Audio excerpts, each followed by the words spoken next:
Allô? Ouais, c'est moi. Je te dérange pas? J'ai besoin de toi, là. Tout de suite. Encore?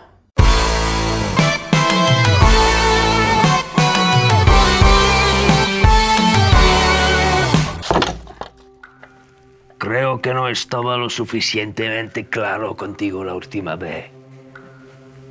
Juanito. José Antonio, por favor. Así que yo voy a aclarar. Je suis au chômage. Et j'y arrive plus, en fait. J'ai 30 ans passés, j'ai un gosse, un petit gars, et j'aimerais qu'il soit fier de son père, mais à part errer dans le salon, je suis même pas foutu de payer le loyer. Je suis qu'une grosse merde. À quoi bon? Il est trop tard maintenant.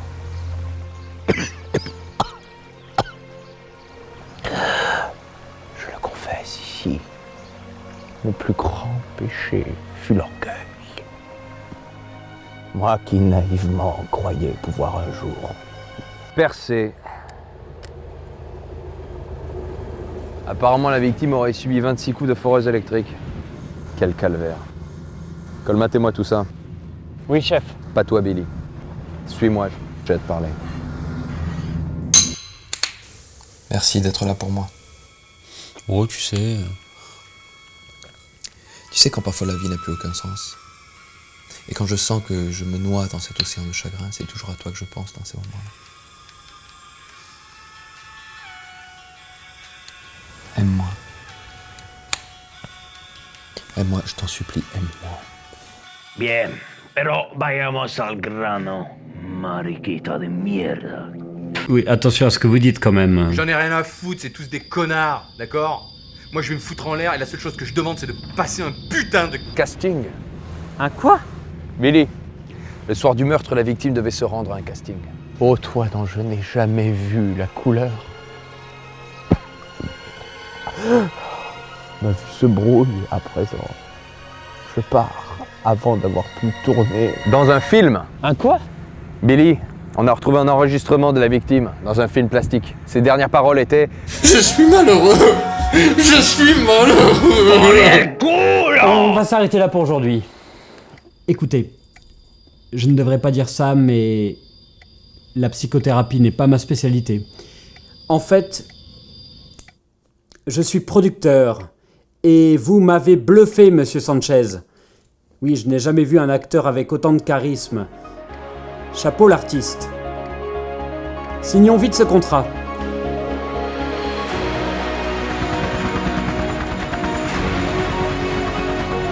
Comme quoi le travail et l'acharnement finissent toujours par payer. N'est-ce pas, Demo Boy? Oui, Actorman. Il y a donc une justice en ce bas monde. Oui. Hollywood, nous voilà! Ah ouais, mais t'es sûr que ça va finir comme ça, là? T'as toujours ta guitare ?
Bonjour, je m'appelle Charles-Antoine Sanchez, je suis comédien.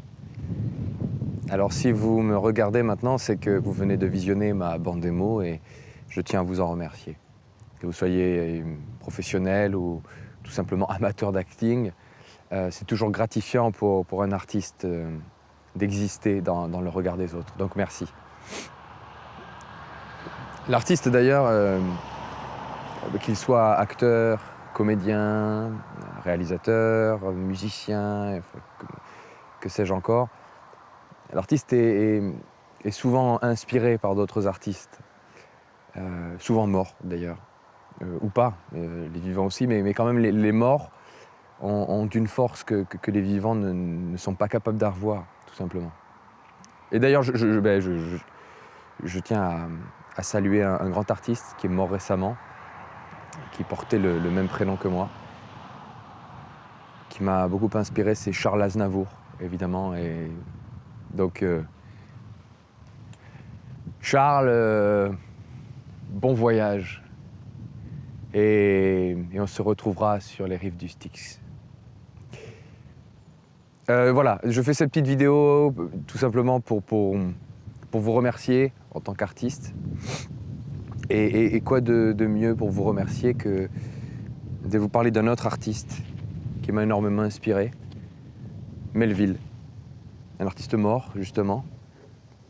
Alors Melville, mais il n'avait pas de prénom. Et c'est sans doute ce qui a fait sa force. Donc là, c'est Moby Dick. C'est une œuvre qui m'a beaucoup inspiré. Et je tenais à partager ça avec vous. Donc, bon voyage et merci.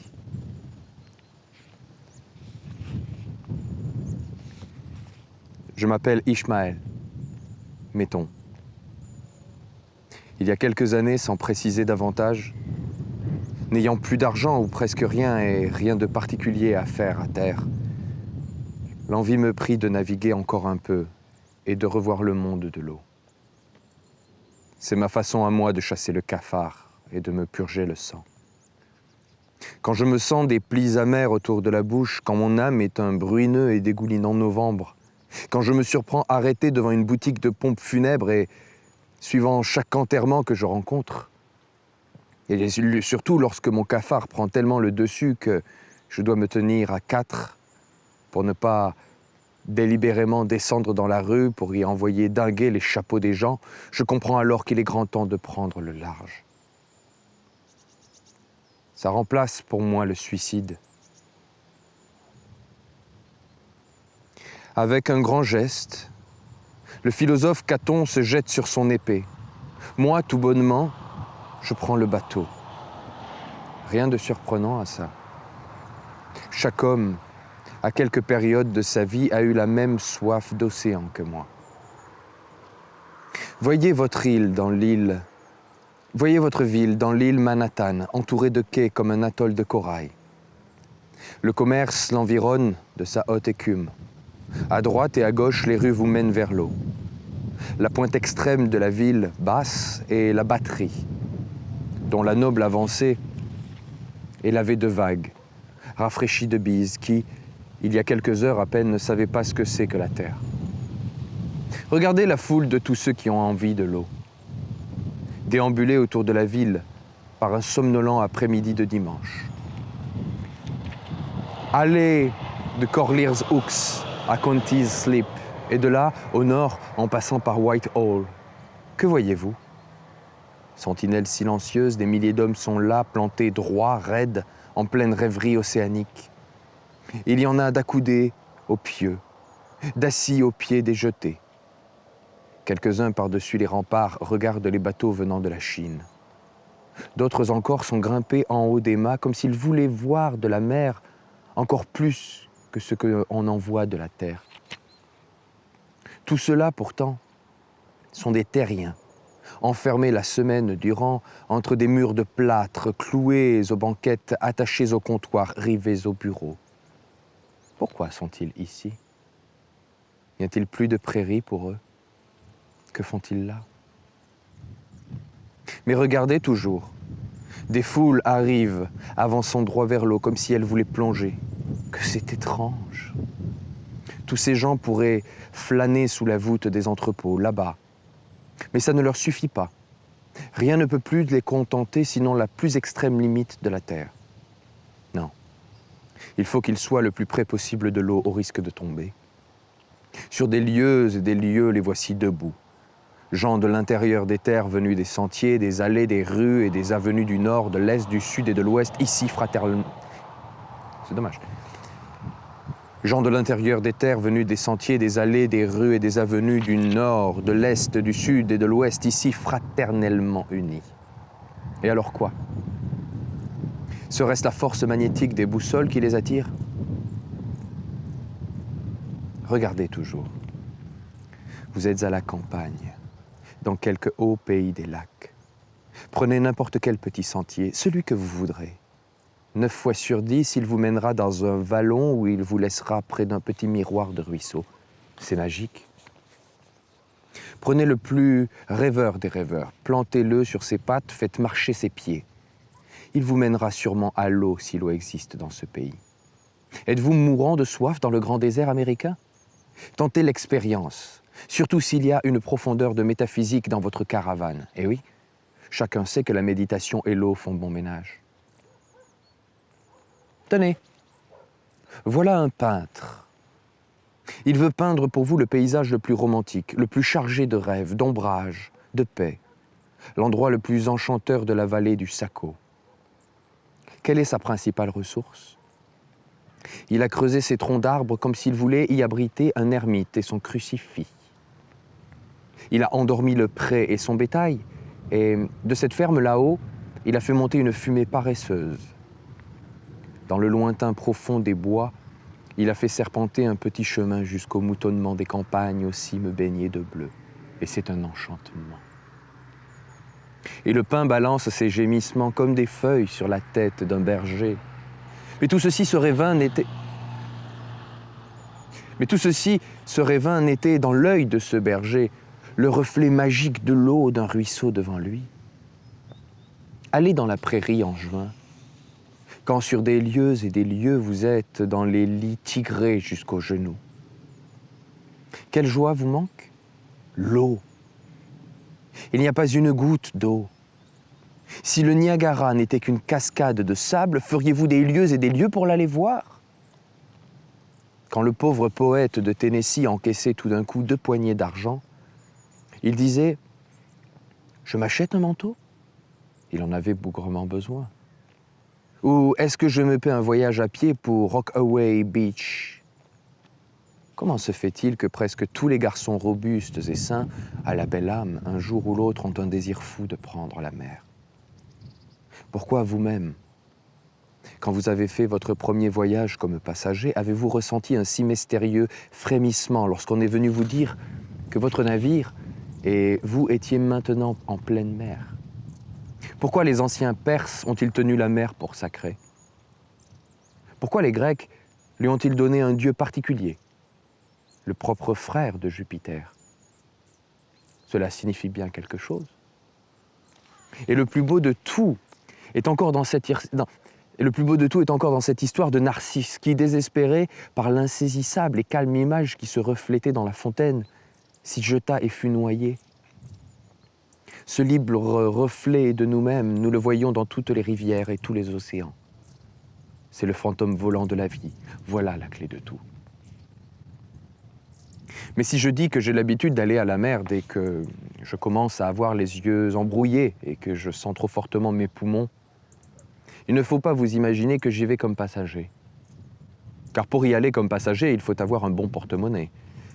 Et un porte-monnaie, ça n'est qu'une chiffre de cuir s'il n'y a rien dedans. D'ailleurs, le passager attrape toujours le mal de mer. Il s'énerve, ne dort pas la nuit et s'embête tout le temps. Non, je n'embarque jamais comme passager. Et quoique je sois un peu marin, ça n'est pas non plus comme commodore ou capitaine ou coq que je vais en mer. Je laisse gloire, distinctions et en général toutes les charges à ceux qui les aiment. Pour ma part, je déteste les travaux honorifiques, respectables, et les embêtements de toutes sortes. J'ai bien assez de me diriger moi-même, sans encore me mêler de diriger les vaisseaux, les barques, les briques, les goélettes, et ainsi de suite. Quant à y aller, comme coq, Et j'avoue qu'il y a pas mal de gloire à être cuisinier, puisqu'à bord c'est une sorte d'officier. Eh bien, je n'ai jamais eu envie de rôtir la volaille, quoique personne ne parlerait avec plus de respect et même de révérence que moi d'un poulet rissolé, quand il l'est dans du beurre judicieusement salé et poivré. C'est d'ailleurs à cause d'une manie culinaire de ce genre que les anciens Égyptiens, qui faisaient frire les ibis et rôtir les hippopotames, ont mis les momies de ces créatures dans les énormes fours que sont les pyramides. Non, quand je vais en mer, j'y vais comme simple matelot de devant le mât. Un du gaillard d'avant, un de la pomme du grand mât. Il est vrai qu'on m'envoie aussi de droite et de gauche. Je pivote pas mal. On me fait sauter d'espars en espars comme une sauterelle dans un pré de printemps. Au début, ce genre de choses est assez déplaisant.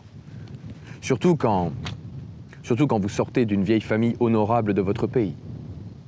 Les Van Ressenliers, les Randolph, les Hardirkanut, et encore plus. Et si, juste avant de plonger la main dans le pot à goudron, vous avez fait le seigneur et maître dans une école de campagne, terrifiant jusqu'au plus rablé de vos élèves.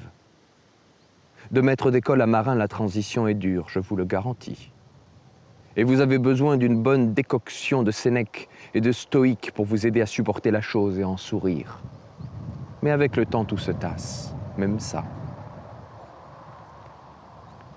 Qu'est-ce que ça peut me faire, à moi, qu'un vieux sagouin de capitaine me donne l'ordre de prendre le balai et de balayer les ponts? Tout bien pesé, quelle importance a cette servitude? Je veux dire, dans les balance du jugement dernier, croyez-vous que l'archange Gabriel sera le moins du monde influencé de ce que, selon le cas, j'obéis vite et souple au vieux sagouin? Qui, dites-moi, n'est esclave? Et alors le capitaine a beau me commander et même me rouer de coups. Je suis content de savoir que c'est all right, que tout le monde, d'une façon ou d'une autre, en reçoit autant, au physique et au métaphysique, je veux dire. Et comme ça, l'universel coup de pied au cul fait le tour, et tous les hommes se frottent mutuellement les fesses et sont contents. Et puis je vais toujours en mer comme marin parce que tous ces types-là mettent un point d'honneur à me payer mon dérangement. Tandis qu'ils ne donnent jamais un sou aux passagers. Et ce que je me suis laissé dire, au contraire, les passagers paient, eux. Et il y a la plus grande différence du monde entre payer et être payé. Payer est peut-être la plus inconfortable punition que nous avons value de ces deux voleurs de pommes. Non, payer est peut-être la plus inconfortable punition que nous ont valu ces deux voleurs de pommes, Adam et Ève. Mais être payé, qu'est-ce qu'on peut comparer à ça? L'empressement suave avec lequel un homme reçoit de l'argent est vraiment merveilleux quand on pense que nous croyons dur comme fer que l'argent est la source de tous les maux et qu'un riche jamais n'entrera au ciel. Quel cœur nous mettons à nous damner. En fin de compte, je vais toujours en mer comme marin à cause du travail sain et de l'air pur qu'on respire sur le gaillard d'avant, car là, dans ce monde, les vents de proue sont plus fréquents que les vents de poupe. Si vous êtes d'accord avec Pythagore. Et la plupart du temps, le commodore, là-bas, au gaillard d'arrière, reçoit son air de seconde main des marins du gaillard d'avant. Il croit qu'il le respire le premier. Ah, mais non. De la même façon, les conducteurs de peuple sont conduits par le populo au moment où le soupçonne. De la même façon, les conducteurs de peuple sont conduits par le populo au moment où ils le soupçonnent le moins. Comment se fait-il qu'après avoir maintes fois reniflé l'air comme marin marchand, je me suis mis dans la tête de faire un voyage pour pêcher la baleine? L'invisible espion des parcs qui me surveille tout le temps et m'influence mystérieusement peut le dire, lui, mieux que quiconque. Et mon voyage à la pêche à la baleine, fait partie du grand programme que la Providence a établi depuis longtemps. C'est venu comme un petit intermède, un solo, entre de plus importants numéros. J'imagine que cette partie de l'affiche a dû être à peu près ainsi rédigée. Grande élection contestée pour la présidence des États-Unis. Voyage de pêche à la baleine par un dos nommé Ishmael. Bataille sanglante en Afghanistan. Mais je ne peux pas dire précisément pourquoi les destins directeurs qui ordonnent la mise en scène m'ont inscrit dans le triste rôle d'un voyage de pêche à la baleine quand ils en ont inscrit d'autres dans le magnifique rôle des grandes tragédies ou dans les petites créations courtes et faciles des comédies comme il le faut. Un rôle jovial dans une farce. Mais si je ne me l'explique pas néanmoins maintenant que je revois toutes les circonstances, il me semble comprendre vaguement les mobiles et ressorts adroitement cachés qui m'ont poussé à jouer ce rôle, en me faisant croire que je l'avais choisi de mon propre chef. Jouer ce rôle. Un des premiers de ces mobiles était la prodigieuse image de la grande baleine elle-même. Ce monstre étrange et mystérieux éveille toute ma curiosité. Et puis les lointaines mers sauvages, où il roule sa masse, grosse comme une île, et le péril sans nom qu'il ne cesse d'être, tout cela et aussi les émerveillements que j'attendais des paysages et des vents patagoniens contribuaient à me jeter vers mon désir. Pour quelqu'un d'autre, ces choses n'auraient peut-être pas été d'un gros attrait. Mais moi, je suis tourmenté d'une éternelle démangeaison pour les choses lointaines. J'aime naviguer sur les mers défendues et atterrir sur les côtes sauvages. Sans ignorer ce qui est bon, je vois vite l'horreur des choses et je peux être en bon terme avec elles, si elles me le permettent. Car n'est-ce pas sage d'être en bon terme avec ses voisins ?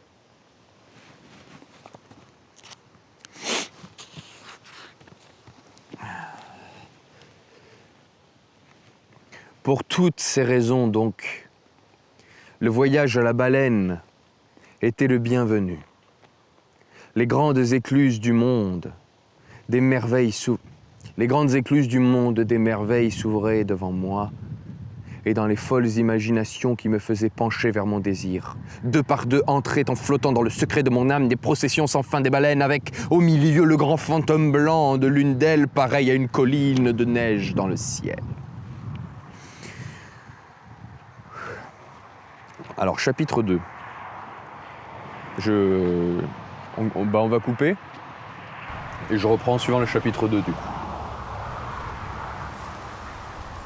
Ça mord ?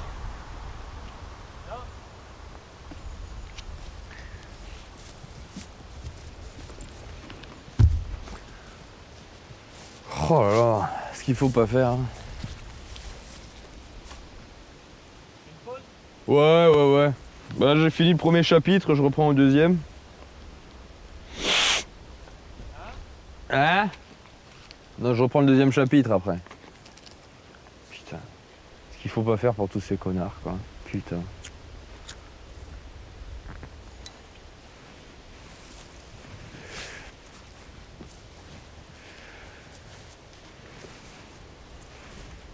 Alors, t'as du poisson ou pas ?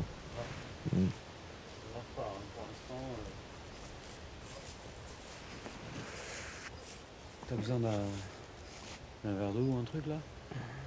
Ouais, ça va, il faut que je froisse tout.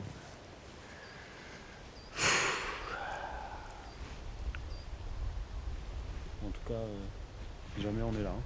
Bah, je sais bien que vous êtes là, ouais. Après, ça va que t'attrapes un truc parce que faut quand même bouffer, quoi. Bah ouais. Ouais. Ça veut pas. Ouais.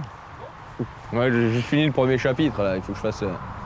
Il y en a un paquet de chapitres. Attends, on m'appelle en même temps, putain. Ouais, allô. Ouais, ça va et toi ?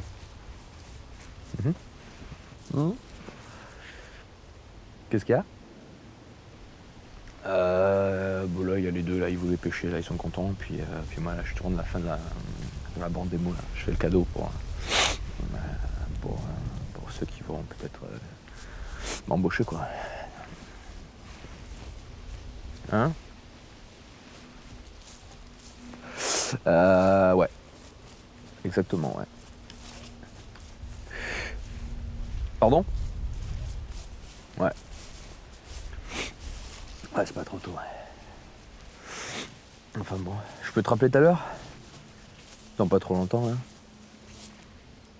J'ai lu mon premier chapitre, il m'en reste quelques-uns. Ouais, je t'embrasse.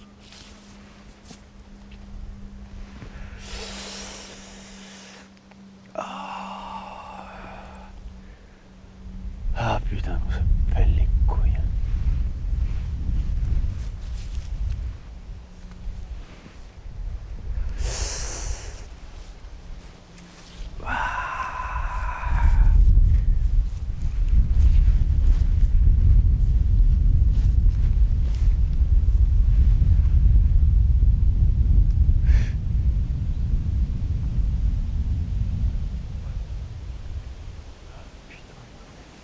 Quel bande de tocards.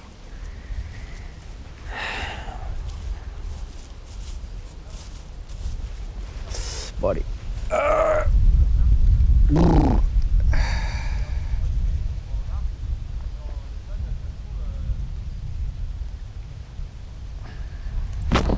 Merde.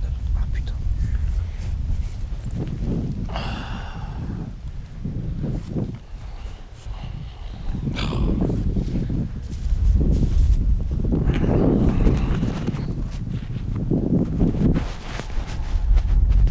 Voilà. Allez.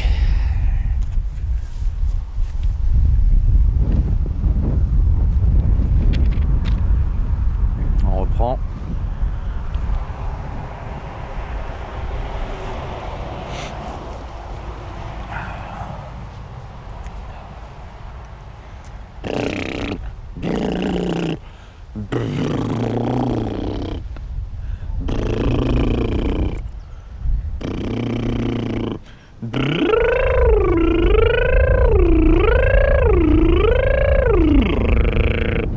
Ah, oh, oh, ah, ah, ah, ah.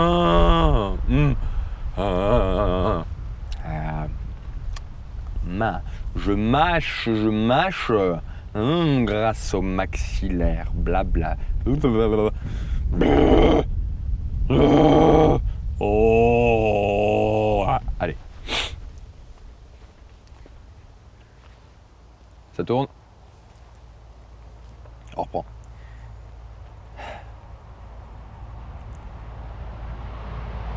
Attends, on est dans les voitures. C'est bon.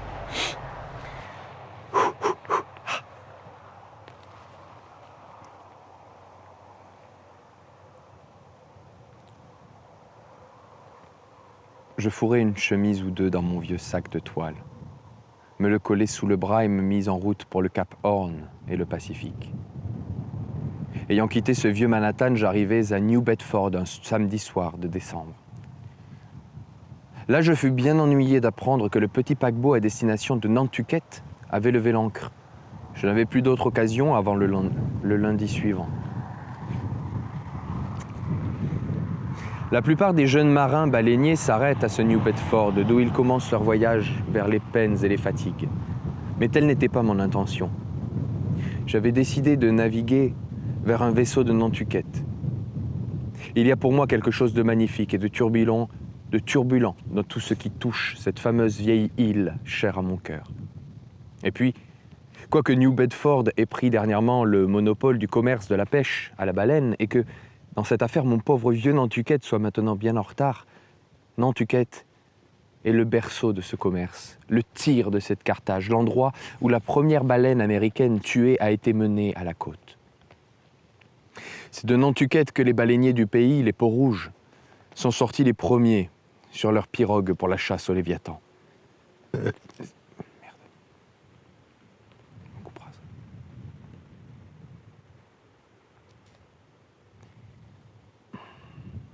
Je reprends la phrase du coup. C'est de Nantucket que les baleiniers du pays, les peaux-rouges, sont sortis les premiers sur leur pirogue pour la chasse au Léviathan. C'est aussi de Nantucket que la première audacieuse petite corvette a mis à la voile, à demi lestée de rochers, comme le dit l'histoire, pour poursuivre les baleines afin de savoir s'il y avait moyen de les approcher assez pour les harponner du haut du Beaupré. Or, ayant une nuit, un jour et encore une nuit devant moi à New Bedford avant de m'embarquer pour ma destination, il devint nécessaire de réfléchir à la façon dont je dormirais et mangerais en attendant. C'était une nuit louche, non, une nuit très noire au froid mordant. Je ne connaissais personne. Anxieusement, je grappinai ma poche et en remontai juste quelques pièces d'argent. « Oh, n'importe où que tu ailles, Ishmael, me dis-je en me tenant au milieu d'une rue triste, mon sac à l'épaule et regardant la nuit de tous côtés. N'importe où que tu décides de loger cette nuit, mon cher Ishmael, demande le prix surtout et ne sois pas trop difficile. » Ah putain. Ah, une perche. Voilà, apéro. Putain, c'est trop bien. Attention, touche pas, j'ai Ouais, une non. épine dorsale. Hein. Ouais. Bon, bah, va faire la thune. Hein. Ok. J'y vais parce que je vais pas peut-être. Bah non, je touche pas ça. Mais ouais, c'est bien, putain, c'est cool. Mais pour 3, c'est bien, ça suffit ça? Non, il en faudrait le double, je pense. 2. Bon, bah on arrête maintenant. Bah, c'est bon, on fait ça. Mais, du coup, j'arrête sur. Je ferai un chapitre, c'est bon. Après, je sais même pas s'ils vont regarder jusqu'au bout donc. Elle est belle, hein? Une perche dans le perche, c'est beau. Ok, bon, bah on coupe, hein.